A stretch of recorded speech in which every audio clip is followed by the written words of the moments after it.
दैनिक बहुजन सौरभ, बहुजनों के सांस्कृतिक तथा सामाजिक आंदोलन का मुख्य पत्र। नमस्ते, जय भीम। मैं एडवोकेट डॉक्टर सिद्धार्थ कांबले, दैनिक बहुजन सौरभ का मुख्य संपादक। आज देश में एक अलग से लोगों को डर लगने लगा, महसूस होने लगा कि हमारी कॉन्स्टिट्यूशन किसी ने हाईजैक किया। आरएसएस, बीजेपी ने जिस तरीक़ा से ममता बनर्जी को, जो 3 टर्म 15 साल से वहाँ पे चीफ मिनिस्टर थी, उसको जिस तरीक़ा से उन्होंने उसको स्टेप डाउन किया, खींचा और नीचे गिराया, जबकि पूरे सबसे पहले तो एसआईआर का गेम किया, जिसमें जितने भी उसके वोटर्स थे, कई लाखों में वोटर्स को उन्होंने काट डाला। नंबर 2, वहाँ पे जितने भी धांधली करनी मिलिट्री की पूरी की पूरी वहाँ चले गई। उसके बाद में जो खेला हुआ सभी को मालूम है, और किस तरीक़ा से, और अभी लेटेस्ट में जितने भी उनके खास एमपीज़ हैं उनको किस तरीक़ा से भगाने का सिलसिला चल रहा है। ये सब देखने के बाद में ऐसे लग रहा था कुछ सांसदों को कपड़े निकाल के रास्ते पर घुमाया जा रहा है। ये सब सिचुएशंस को देखने के बाद में हर आदमी डरा हुआ है। हर आदमी को लगता है कि इसी माध्यम से वो कॉन्स्टिट्यूशंस के ऊपर में हमला कर सकते हैं, बाकी दूसरा कोई रास्ता ही नहीं। एक तरफ में ऐसा लगता है कि जेएनजी ने जो बाहर जगह पे जो किया वो ऐसे ही टाइप का माहौल था या क्या था, उसके बारे में तो बताना गलत है। लेकिन ये जो कॉन्स्टिट्यूशन है, जो सिंपल जिस तरीक़ा से हम लोग, जो हमारे कॉन्स्टिट्यूशन के मूल्य है, उन लोगों को, उन सब मूल्यों को रास्ते पे रख के या उनको कुचल के जिस तरीक़ा से ये लोग आगे बढ़ रहे हैं, ये कभी ना कभी बहुत ही उसका बुरे परिणाम पूरे देश को भुगतने पड़ेंगे। सुनिए कि ठीक है, सोच लीजिए ऐसा कि भाई ठीक है, उन्होंने ये सब दाव हो गया। आज जो एमपी में हुआ, जो भोपाल में जो हुआ, वो सभी को मालूम है। उसके बाद में आज मजबूरन तृणमूल कांग्रेस को, ममता बनर्जी को और उसके भतीजे को, उनको शरण लेनी पड़ी। किसकी? कांग्रेस की। कभी कांग्रेस को इतना कोसते थे, उन्होंने कहा कि नहीं, अभी कोई अल्टरनेटिव नहीं। वो कोच इसलिए रहे थे कि उनको नहीं, इसलिए उनकी शरण ली गई है कि जब अभी फ्लोर में उनको साबित करना पड़ेगा कि भाई 2/3 मेजॉरिटी इन्होंने हो गई और वो सब दूसरा ग्रुप हुआ, उसके पहले ही वो यदि यार उसमें विलीन हो जाती है तो उनके साथ में वो इम्पॉसिबल है। क्योंकि 100 एंड उसके जो भी 23, 27, 28 एमपीज़, ये दोनों मिलके यदि यार हम साथ में मिल जाते हैं तो उसके बाद में उसका वो पूरा का पूरा ऑपरेशन फेल हो जाएगा। क्योंकि उनका विलीन होना ये सबसे इम्पोर्टेंट है, क्योंकि विलीन हो गई है वो सब।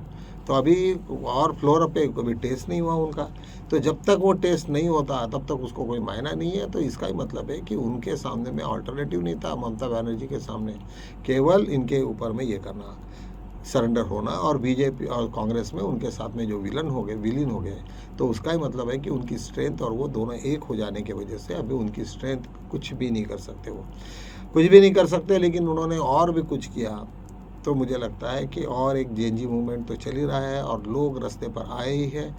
और उन लोग, राहुल गांधी बार बार सभी को चेतावनी दे रहा है, ईडी, सीबीआई, सभी जितने इंस्टीट्यूशंस हैं उनको कह रहा है कि आप बचोगे नहीं मेरे हाथ से।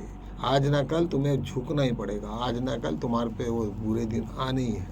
और इनको लगता है कि नहीं, हम अमरूद पी के आए, हमें कुछ नहीं होगा। जब तक मोदी है तब तक सब मुमकिन है। जब कोई मुमकिन होता तो ये सब उल्टे सिल्टे काम नहीं करते उन्होंने। सब इतना सारा, अभी ठीक है, जो जितना हुआ वो हुआ, लेकिन जितने एक्सपोज हो गए, अभी तो ऐसा हो गया कि एनडीए के पूरे घटक जो दल है उनके, वो घबरा गए हैं कि साला इन लोगों की ये इंसानियत कैसे है, ये कैसे हैवान है, ये किस तरीक़ा से लोगों को करते, कपड़े निकाल के दौड़ा रहे हैं। और इस तरीक़ा से जब वो अपने सहयोगी के, मतलब इस तरीक़ा से वो देखने के बाद में मुझे लगता है कि कोई भी आदमी अभी अनसेफ नहीं रहा। उनको सबको डर लगने लगा कि अभी हम लोगों ने बड़े पार्टी के साथ में अपने आप को विलीन करें तो ही हम लोग जिंदा रह सकते हैं। शायद वो शरद पवार हो, या फिर वो उद्धव ठाकरे जी हो, या फिर और भी कोई हो, क्योंकि उनको ये सब के सब गिटक लेंगे, पूरे के पूरे गिटक लेंगे, तो इनका अस्तित्व ही खत्म हो जाएगा। ओरिजिनल पार्टी से भी खत्म हो जाएगा, सब खत्म हो जाएगा। और इस तरीक़ा से उनका प्लानिंग जो चल रहा है वो निश्चित रूप से बहुत बड़ा प्लानिंग है, मुझे लगता है। और ममता जी के बारे में जो भी उनका ऑफिशियल डॉक्यूमेंट में जितना भी पैसा है उनके पास में, वो तो डिक्लेयर्ड है। लेकिन अनडिक्लेयर्ड अमाउंट मेरे ख्याल से वो जो भी अभी यूट्यूबर्स और बाकी सब चीज़ों में सोशल मीडिया पे जो आ रहा है, उन्होंने कहा कि 1000 करोड़ के पास में उसके पास में पैसे हैं, उतना कैश है उनके पास में। और इतना पैसा जब इतने 15 साल से वो चल रहे थे और इतनी बड़ी पार्टी को उन्होंने डेवलप किया, बगैर पैसे से होता नहीं। कांग्रेस वालों के पास में पैसा नहीं है, लेकिन उनके पास में संगठन बहुत बड़ा है। लेकिन जिस तरीक़ा से ममता बनर्जी ने अपना संगठन को डेवलप किया, वो काफ़ी उनके पास में पैसा है। और यही नहीं तो उनके पास में और बहुत सारे, इतना सत्ता रहने से बहुत सारे पैसे अलग अलग तरीक़ा से उनके ये एसेट्स हैं उनके। तो उनको ये कोई वो गवर्नमेंट अभी वहाँ पे बदल गई है, चीफ मिनिस्टर तो पूरा खुन्नस खा के है। वो कब ये पूरे के पूरे इसको सीज करेगा इसका कोई अंदाज़ा नहीं। जब अभी कांग्रेस में वो विलीन हो जाएंगे तो निश्चित रूप से कांग्रेस उसका प्रोटेक्ट करेगी, या कुछ ना कुछ तक वो हाथ लगाते समय थोड़ा सा सोचेंगे, क्योंकि वो आ रहे तो वही शर्त से आ रहे कि भाई तुम हमारे को सबका सब प्रोटेक्ट करो। अब एक दूसरी भी बात आ रही है कि तृणमूल कांग्रेस को वो तुरंतली कहीं ना कहीं से तो वही वेस्ट बंगाल से खड़ा करके उसको चुनाव लड़ाना है। अभी वो यदि सक्सेस होते या नहीं, अभी किसी को डाउट, मतलब बिल्कुल सबको डर लगता है कि अभी वो कुछ भी कर सकते बीजेपी वाले, क्योंकि उस वक्त तो सत्ता नहीं थी उनके पास में, अभी तो सत्ता आ गई। तो किसी भी लेवल पे वो जाके ममता बनर्जी को बहुत बुरी तरीक़ा से वो गिरा सकते हैं। ये उनमें ताकत है, क्योंकि उनके पास में सब यंत्रणा है, बदमाश लोगों की गैंग है, गुंडागर्दी है, सब टाइप का साम दंड, सब वो उसमें वो माहिर लोग हैं।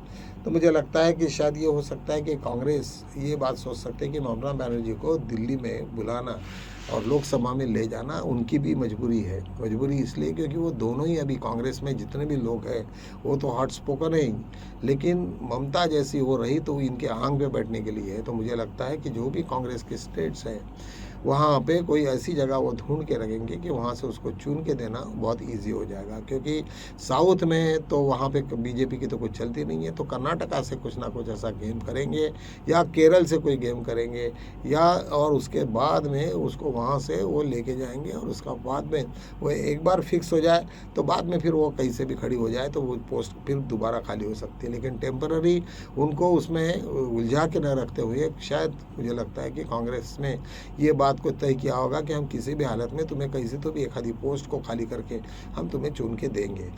तो मुझे लगता है ये इसमें ये काफ़ी पॉसिबल है। और वो हो जाता है और सभी लोग हो जाते हैं तो वो एक साथ सभी मिल के उसको गिराना, यही सबका मकसद है। मुझे लगता है कि वो दिन अभी दूर नहीं है कि किस तरीक़ा से और कब गिराते हैं। लेकिन ममता बनर्जी का तो जो हाल हो गया है उसको देखने के बाद में तो सभी लोगों को बड़ा आश्चर्य लगा कि किस तरीक़ा से वो एक पूरे ऑल ओवर इंडिया की सबसे बड़ी वो राज्य की, मतलब बिहार इस छोटा नहीं है, काफ़ी बड़ा है, और उसमें इतना लिटरेसी ज़्यादा होने के पश्चात भी वहाँ पे जिस तरीक़ा से उसने संभाला ये सब पूरा, तो मुझे लगता है कि बहुत ही बड़ी उनको चुनौती है। और आने वाले दिन शायद किस तरीक़ा से होगा। और एक बात तो यह है कि बुद्ध भी कहते हैं कि भाई तुम्हारा दमन कब तक चलते रहेगा, एक पर्टिकुलर सीमित एक लिमिट तक होता है, उसके बाद में तो तुम्हारा डिक्लाइन होता है। अभी मैक्सिमम पे है, अभी उनका डिक्लाइन होगा। अभी सभी लोग उनको डरेंगे। और जिस तरीक़ा से डिक्टेटरशिप है वहाँ पे कोई किसी को वो आज़ादी नहीं है, किसी को कोई बात नहीं कर सकते। ऐसे सिचुएशन में मुझे लगता है कि बीजेपी भी अपने आप में ये हो रही है। और जिस दिन वो बिखरना चालू हो जाएगा तो सब आरएसएस वगैरह ये सब डरपोक लोग हैं, वो भागना चालू करेंगे। जब उनको पता चलेगा कि ये अभी बीजेपी का अंत हो रहा है तो ऐसे भागेंगे कि कुछ लोग तो देश छोड़ के भी जाना पड़ेगा। ये सब सिचुएशन आया है, इसके पहले भी आया है, और ऐसा ये हर वक्त के नेचर का यही रूल है। और ये नेचर का रूल यदि है तो निश्चित रूप सभी उसमें समाविष्ट है और सभी को साथ में होगा। एक अभी तो तुम्हें मालूम है कि नटराजन करके एक एमपीज़ की उन्होंने लोक राज्यसभा के लिए नॉमिनेशन किया, और बहुत ही गंदी जगह से उन्होंने पकड़ के उसको ये किया, मतलब ऐसे किया कि जो कोई वजह ही नहीं थी उसको रिजेक्ट करने का। उसके ऊपर में उन्होंने कहा कि भाई तुम्हारे ऊपर में क्रिमिनल केस है, जबकि उसका कोई लेना देना नहीं है, वो उस केस से कुछ नहीं। और ऐसा करके उसका सदस्यत्व रद्द किया। भोपाल और दिल्ली में दोनों जगह चीफ इलेक्शन इलेक्शन कमीशन के ऑफिसेस को घेराव हुआ, सब हुआ। लेकिन अभी देखते हैं क्या होता है, अभी सुप्रीम कोर्ट क्या कहता है क्या नहीं कहता है। जब डर तो सभी को लगता है, वैसे भी उनको मालूम है कि यदि ये गवर्नमेंट चले जाए और कुछ हो जाए तो निश्चित रूप से कुछ ना कुछ फर्क पड़ेगा। एक फॉर्चुनेटली एक बात हो गई कि जिस तरीक़ा से यहाँ पे ओवररूल्ड करके कई लोग चीफ जस्टिस को बनाया गया या सुप्रीम कोर्ट में एलिवेट किया, तो जो लोगों को एलिवेट हुआ वो तो चिढ़ गए होंगे। वो काय के लिए सोचेंगे कि भाई चलो हो गया, और हाई कोर्ट को भी उतना ही पावर है।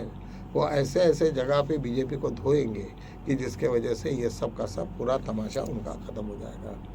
आज एक इम्पॉर्टेंट इंटरनेशनल न्यूज़ की हम बात करते हैं कि इजराइल कभी बहुत ही बुरी तरीक़ा से फंस गई है, और अमेरिका तो अभी उनको तरफ देख भी नहीं रही। और ऐसे सिचुएशन में जिस तरीक़ा से आज ईरान ने हमला किया और जितना उन्होंने किया उससे पूरा का पूरा थर्रा गए हैं, सब के सब अमेरिका भी थर्रा गई है। और जितने भी उनके जो एयरबेस थे अमेरिका के, वो सब के सब उन्होंने उड़ा के निकाला ईरान ने।